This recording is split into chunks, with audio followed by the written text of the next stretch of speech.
Résolution d'équations à une inconnue, formule scientifique comportant des carrés et des cubes.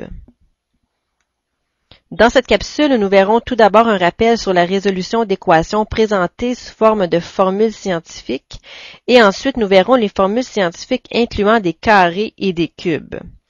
Tout au long de la capsule, nous consulterons et nous compléterons notre résumé. Alors, si vous ne l'avez pas déjà en main, je vous invite à aller le chercher pour pouvoir y ajouter des informations.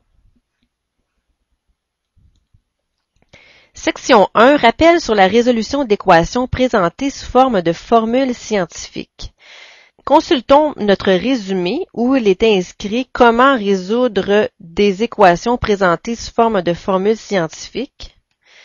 Nous avions inscrit que à partir d'une formule, par exemple ici la formule du volume d'un prisme rectangulaire, V égale longueur fois largeur fois hauteur.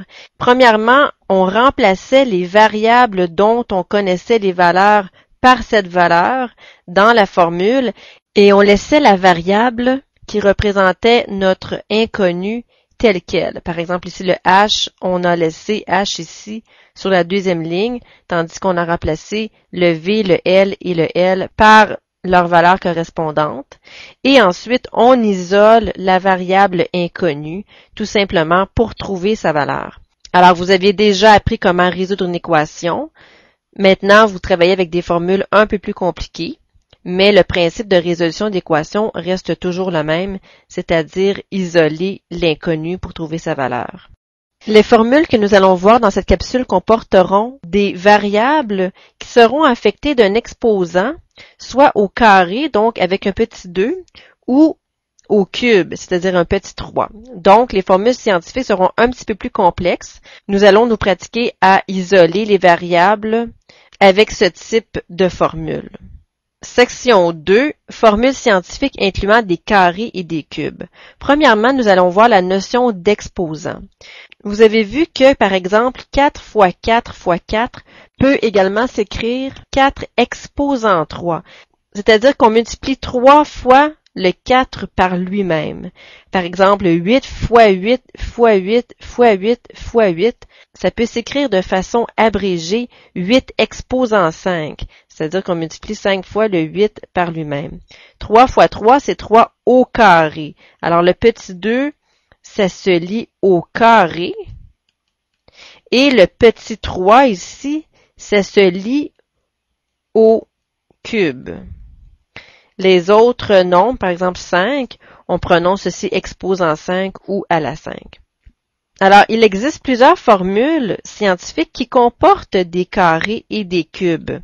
Par exemple, ici, la formule du volume d'un cube.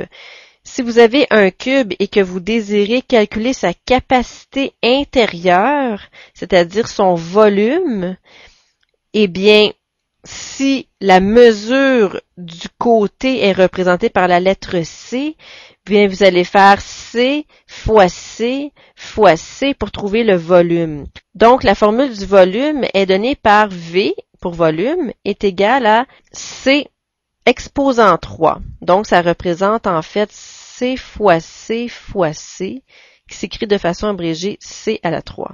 Alors, si la valeur du C, par exemple, est de 4, vous feriez par exemple V est égal à 4 à la 3, ce qui vous donnerait 64. Ici, ceci est donné en mètres.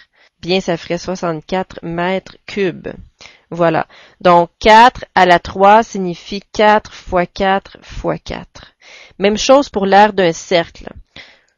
Vous avez A qui représente l'aire est égal à pi fois le rayon au carré. Alors, si par exemple le rayon mesure 8 cm, bien le A sera égal à pi, et vous vous rappelez que le pi c'est une constante qui vaut environ 3,1416. Donc 3,1416 fois la valeur du rayon au carré. Donc fois 8 au carré. Alors on ferait ici 8 au carré. N'oubliez pas que les exposants ont priorité sur la multiplication. Donc ceci donnerait pi fois 8 au carré ici, ça fait 64, car c'est 8 fois 8. Donc, pi fois 64, ça donnerait 201,06. Alors, si on arrondit au centième près, ça ferait 201,06 cm². Voilà. Donc, on vient ici de voir deux formules scientifiques qui comportent ici des exposants, V égale C à la 3, ou A égale pi fois le rayon au carré. Comme j'ai déjà mentionné, les formules vous seront données lors des exercices. Maintenant, il se peut que vous ayez à trouver la valeur ici du rayon ou la valeur ici du côté. Alors, il va falloir apprendre à isoler une variable qui est placée sous un exposant. Pour ce faire, nous allons voir ici la fonction inverse du carré. La fonction inverse du carré, ça s'appelle la racine carrée. 3 au carré est égal à 9, parce que 3 fois 3 donne 9.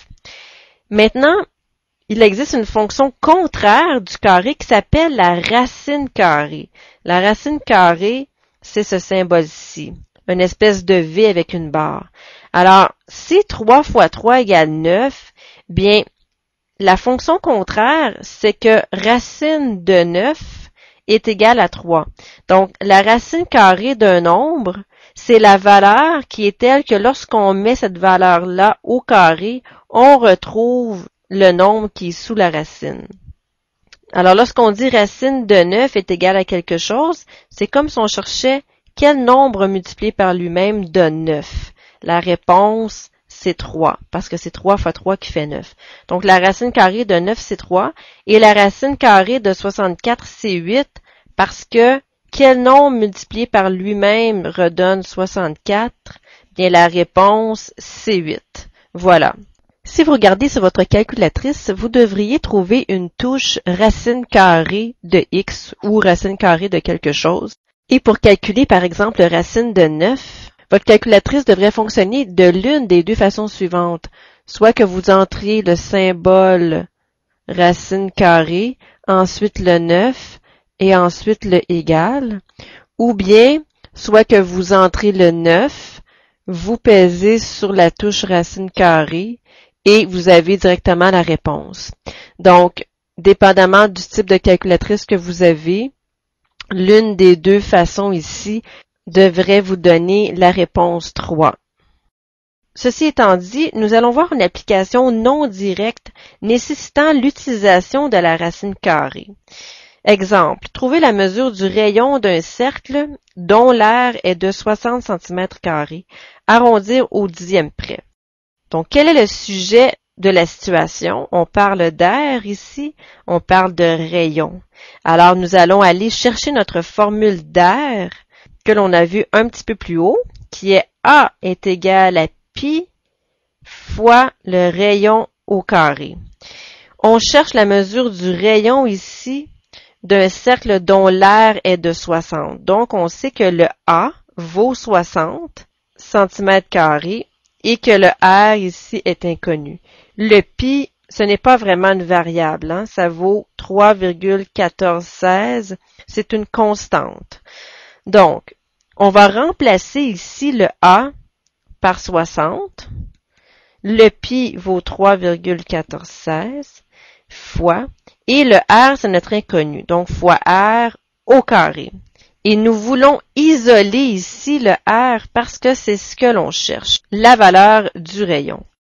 Le rayon ici est placé au carré, et puisque les exposants ont priorité sur la multiplication, lorsque vous isolez, les priorités sont placées à l'inverse, si vous voulez. Je vous explique. Lorsque vous effectuez une chaîne d'opérations avec des plus, des moins, des fois, des divisés, des parenthèses, des exposants, normalement, vous faites d'abord les exposants. Ensuite, vous effectuez les opérations entre parenthèses. Et à l'intérieur des parenthèses ou à l'extérieur, vous effectuez toujours les multiplications, les divisions d'abord, et ensuite les additions et les soustractions.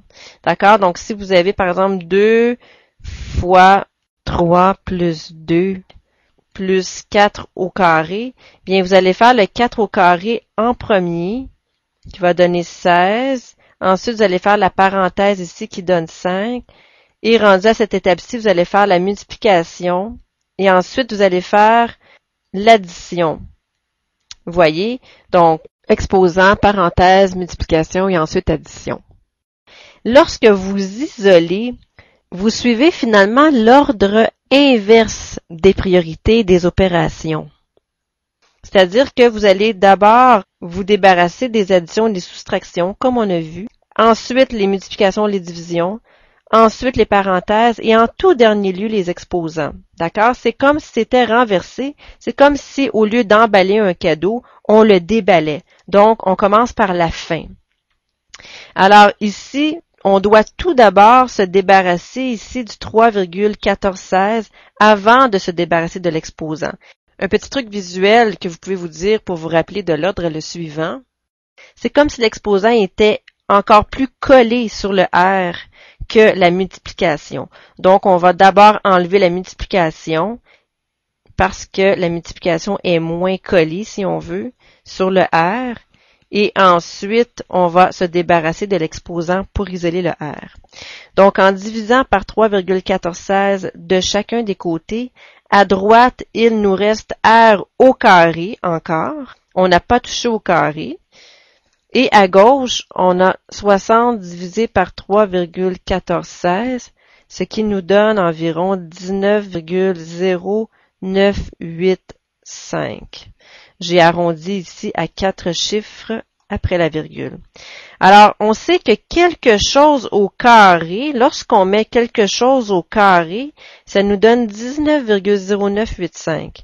Si vous remontez un petit peu dans la définition ici du carré, quelque chose au carré de 9, bien, pour trouver ce quelque chose, on fait la racine de 9, n'est-ce pas, qui nous redonne 3.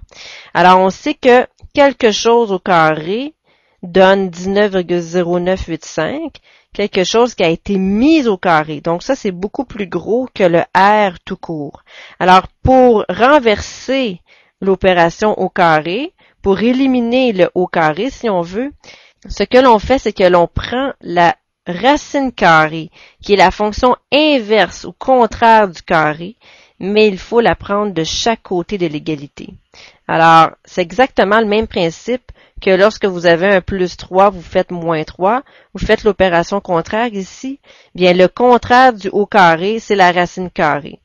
Donc, ici, c'est comme si la racine carrée et le carré, ça s'annule. Il ne nous reste que le R. Et à gauche, vous avez racine carrée de 19,0985.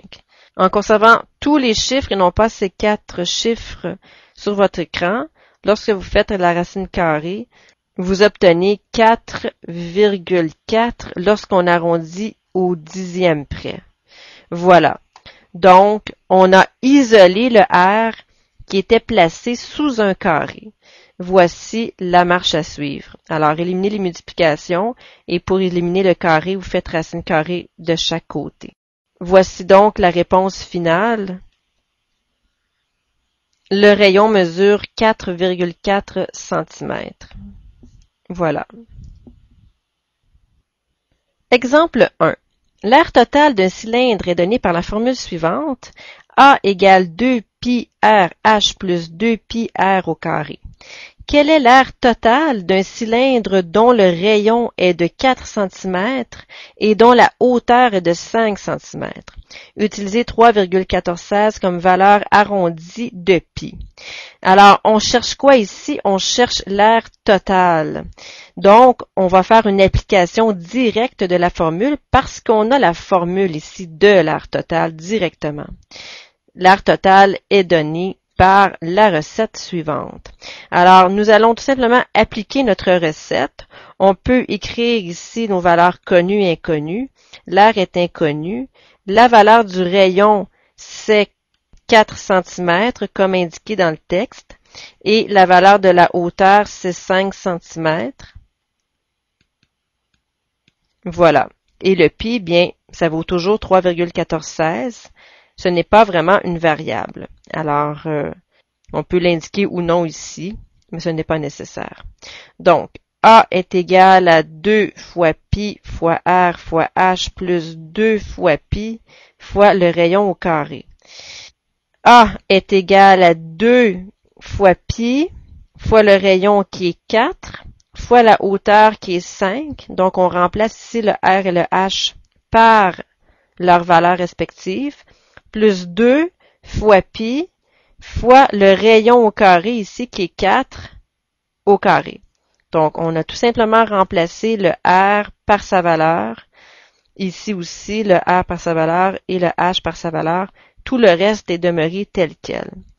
Donc, il nous reste à calculer ceci. 2 fois le 3,1416 fois le 4 fois le 5 plus 2 fois 3,1416 fois le 4 au carré, ça fait 16. 4 fois 4. Voilà. Donc, on calcule ceci. Notez que sur la plupart des calculatrices, vous avez le bouton Pi, c'est-à-dire que lorsque vous appuyez sur le bouton Pi, ça entre directement dans votre calculatrice le 3,14159 et ainsi de suite. Alors, vous pouvez toujours utiliser ce bouton plutôt que d'entrer ici le 3,1416. Si vous ne trouvez pas ce bouton sur votre calculatrice, bien entrez la valeur dans la calculatrice à la main. Alors, 2 fois 3,1416 fois 4 fois 5, 125,664 et 2 fois 3,1416 fois 16, ça donne 100,5312. Alors, les deux additionnés ensemble, ça donne 226,1952. Et comme on demande d'arrondir ici au centième près, j'ai ajouté cette précision. Ceci sera environ de 226, ici 20, parce qu'on arrondit au centième près. Voici les centièmes. Puisque le voisin est plus grand ou égal à 5, on va ajouter 1 ici au centième, ce qui vous fait 20, ou 2 tout simplement. Donc, ou 226,2. Et la réponse sera en quelle unité de mesure? Eh bien, puisqu'on parle d'air, c'est-à-dire de superficie, n'oubliez pas ici que les unités seront des centimètres carrés. Alors, voici la réponse finale. L'air total, qui est la superficie totale du cylindre, est de 226,2 centimètres carrés. Voilà. Alors, on a appliqué la formule en remplaçant les variables par leur valeur et en calculant le tout. Prochain exercice. Exercice 2. Le volume d'une sphère est donné par la formule V égale 4 fois pi fois R à la 3 sur 3. Quel est le volume d'une sphère dont le rayon est de 5 cm? Utilisez 3,1416 comme valeur arrondie de pi et arrondir au dixième près. Je vous laisse trouver le volume, mettez la vidéo à pause et je reviens ensuite avec la solution.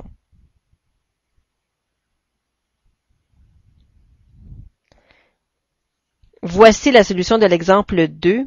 On cherchait le volume et on connaissait la valeur du R minuscule qui est de 5 cm.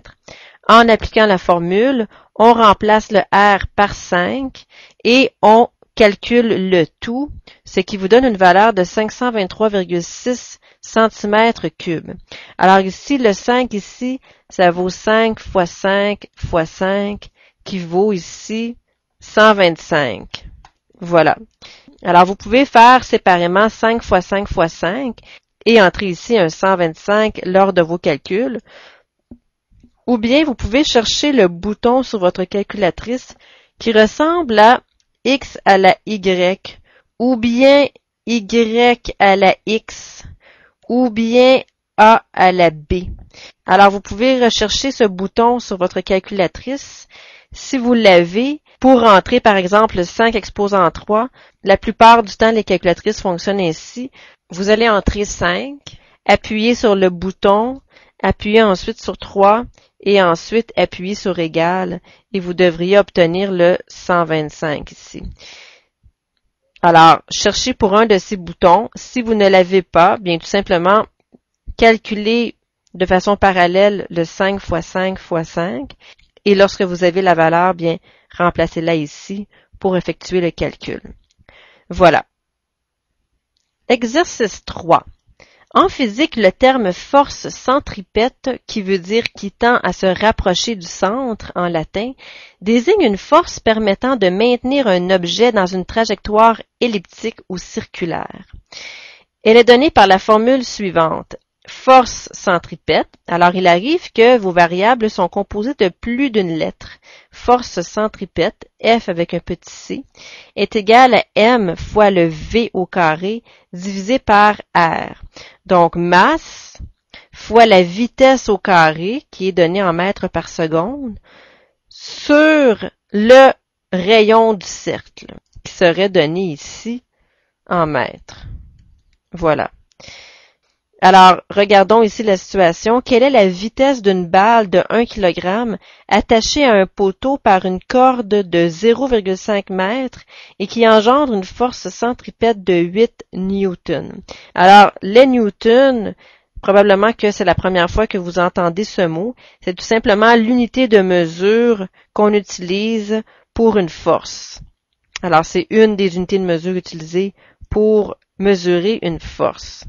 Alors, vous avez un poteau avec une corde qui est attachée au poteau, puis une balle qui tourne autour du poteau.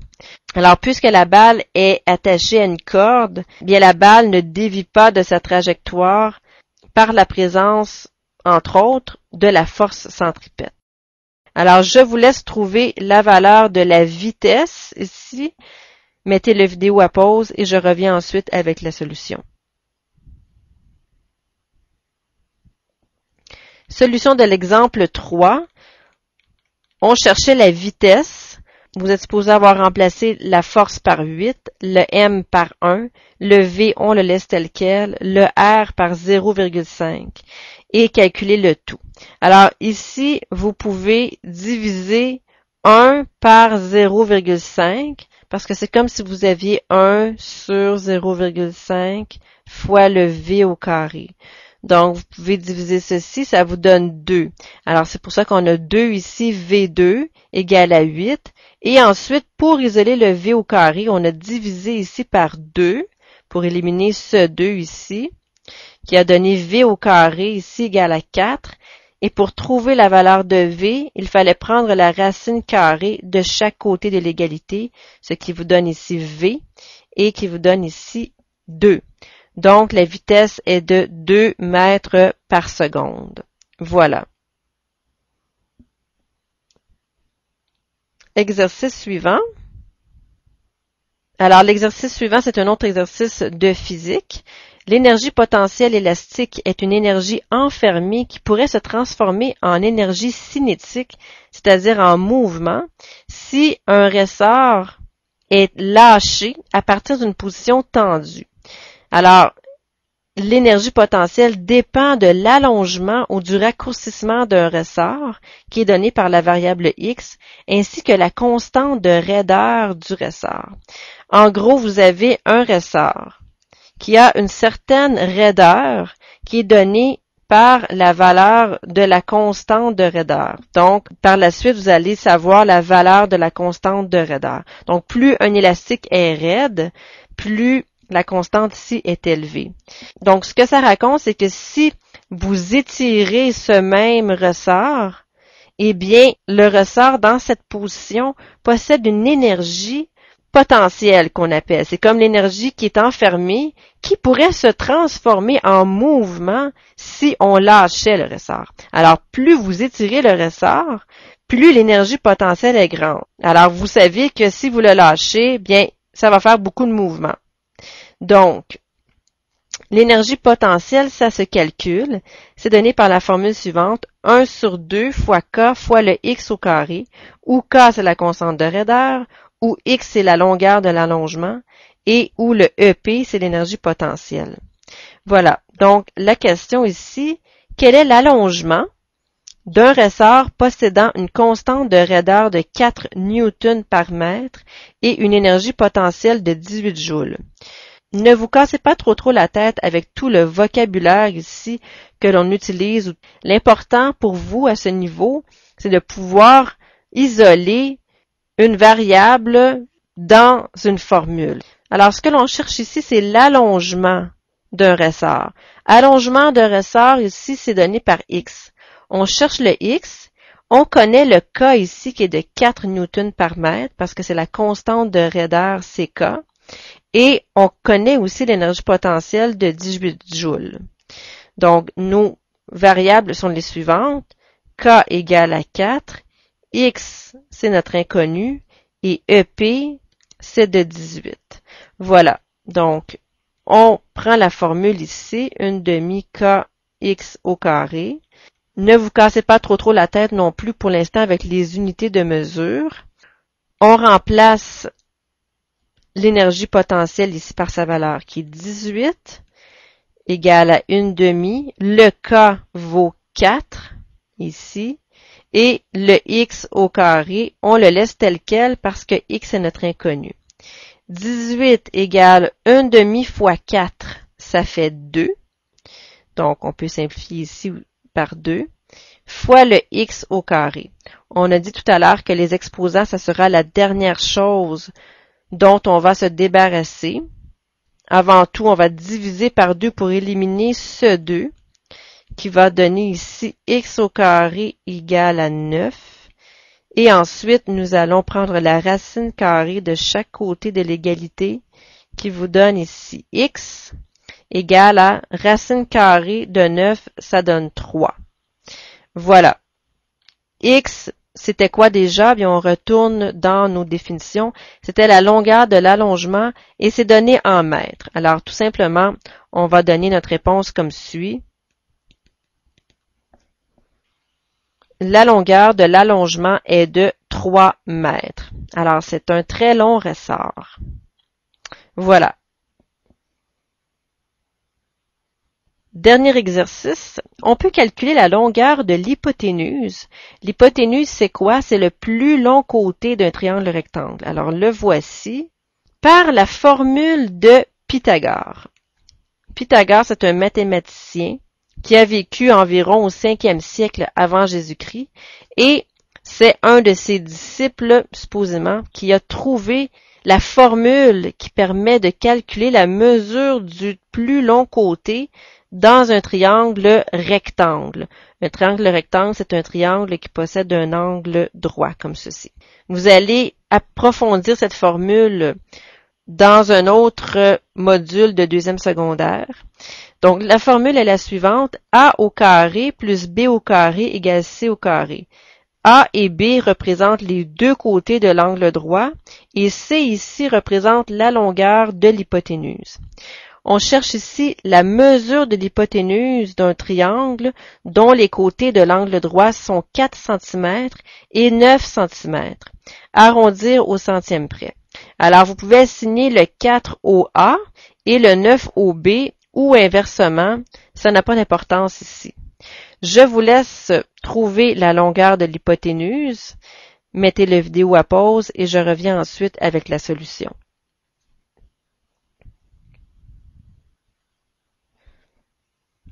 Voici la solution de l'exemple 5. Alors, on applique notre formule.